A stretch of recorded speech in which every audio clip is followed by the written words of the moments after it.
अनीता घर के सारे काम करने में निपुण थी। वह जो भी काम करती उसे अच्छे से ही करती थी। अनीता में सर्वगुण संपन्न बहू के सभी गुण मौजूद थे जो सभी ससुराल वालों को अपनी बहू में चाहिए होते हैं। लेकिन अनीता की किस्मत को ये गवारा न था। उसके ससुराल वाले तो किसी भी तरह से खुश ही नहीं थे। वह खाना भी बहुत स्वादिष्ट बनाती थी, लेकिन फिर भी आज का खाना अच्छा था बहू, ऐसा उसकी सास कभी भी न बोलती थी।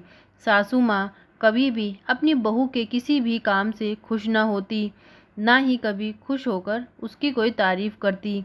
पति भी कभी उसकी प्रशंसा नहीं करता था। उसका बनाया हुआ खाना चुपचाप खाकर उठकर दोनों पति और सास चले जाते थे। उसने खाना खाया या नहीं, इसका उन दोनों को कोई फर्क नहीं पड़ता था। सास को भी वह पसंद नहीं थी।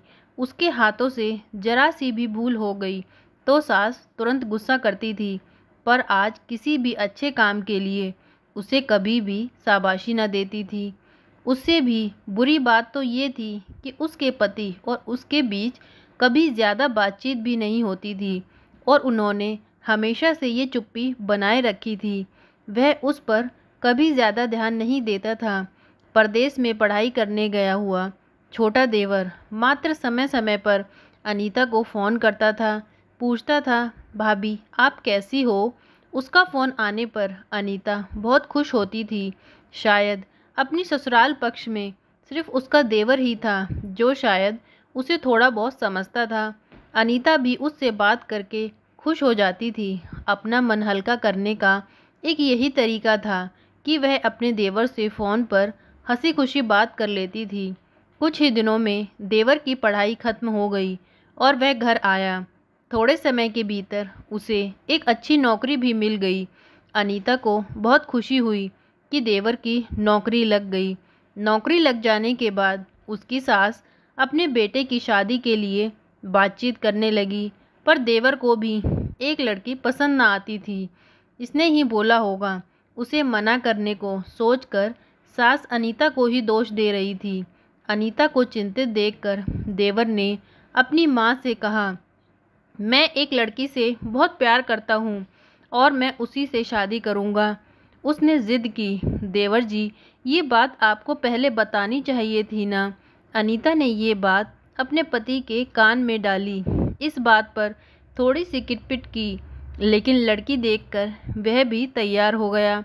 सवाल बचा सास का, अपने छोटे बेटे का मन कैसे दुखाएगी वह। बाद में उसकी भी हाँ हो गई। अनीता को बहुत खुशी हुई। उसे लगा कि एक अच्छी सहेली आ जाएगी अब उसका साथ देने के लिए, दिल के राज बताने के लिए। पर कैसी होगी मेरी छोटी देवरानी, अनीता सोचती थी। वह अपनी देवरानी के साथ छोटी बहन की तरह रहेगी और जल्दी ही वह बस जाएगी हमारे साथ इस घर में, या वह एक अलग दुनिया बसाने पर जोर देगी देवर जी को। इस विचार से थोड़ा टेंशन में आ गई अनीता। कुछ दिनों बाद अनीता की छोटी देवरानी चौखट लांघकर घर में आ गई। देवरानी ने घर में आते ही सारे घर की जिम्मेदारी अपने हाथों में ले ली।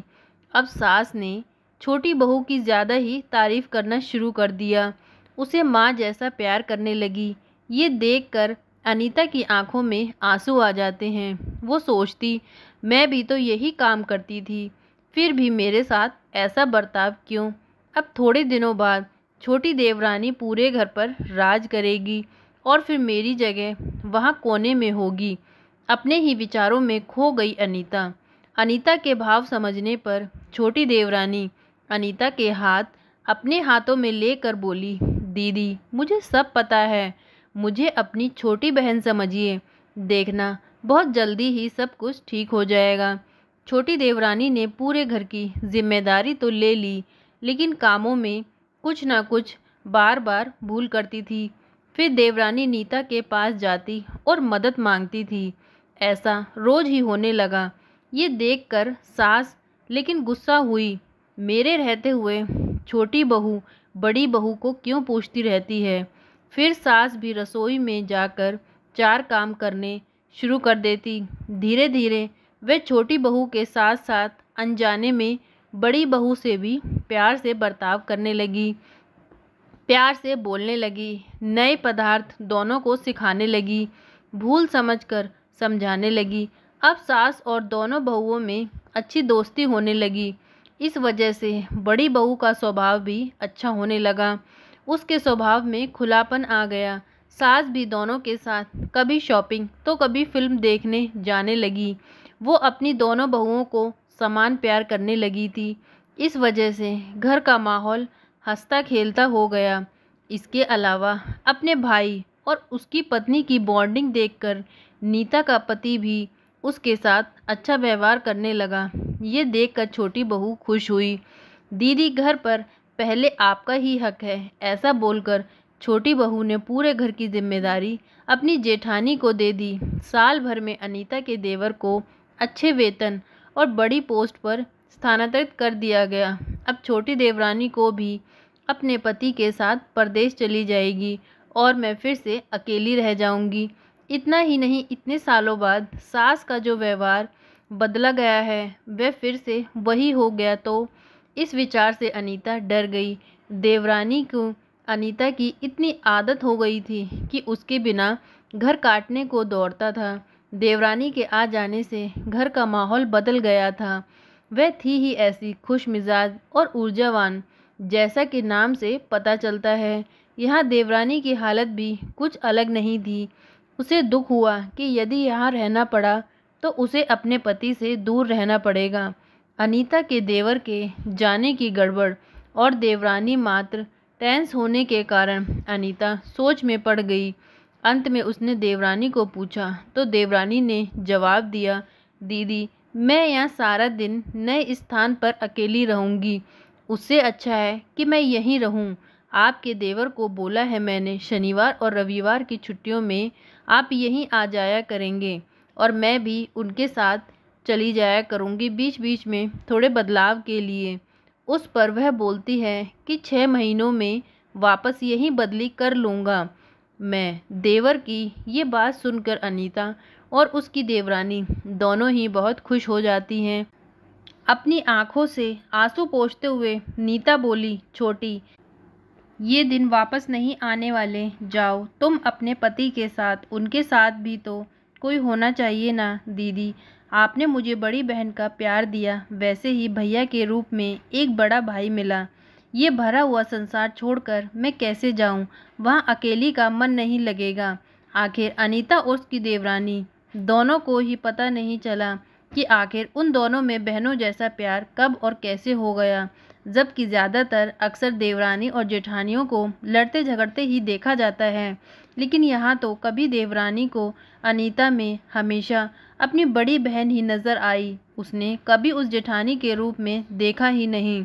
अनीता ने भी उसे बहुत प्यार दिया था और वहीं देवरानी ने भी अनीता को कभी नीचा नहीं दिखाया और उसे घर में प्यार और सम्मान दिलवाया, जिसकी शायद अनीता को कब से इंतज़ार था और जो कर पाना उसके बस की तो बात ही नहीं थी। पर देवरानी के आने से उसे घर में प्यार भी मिला और इज्जत भी, जिसकी वह हकदार थी। 6 महीने का तो सवाल है, वह आते ही रहेंगे। यहाँ पर ये सुनकर अनीता ने अपनी देवरानी को खुश होकर गले लगाया। तभी देवरानी अनीता को बोली, अपने पति के साथ एक अलग जीवन बनाने में समय नहीं लगता। अपनों में रहकर पति की प्रतीक्षा करने में बहुत आनंद है। तो दोस्तों, 2 अलग अलग घर और ससुराल से आने वाली ये लड़कियां अपने नए घर के लिए सब कुछ करती हैं।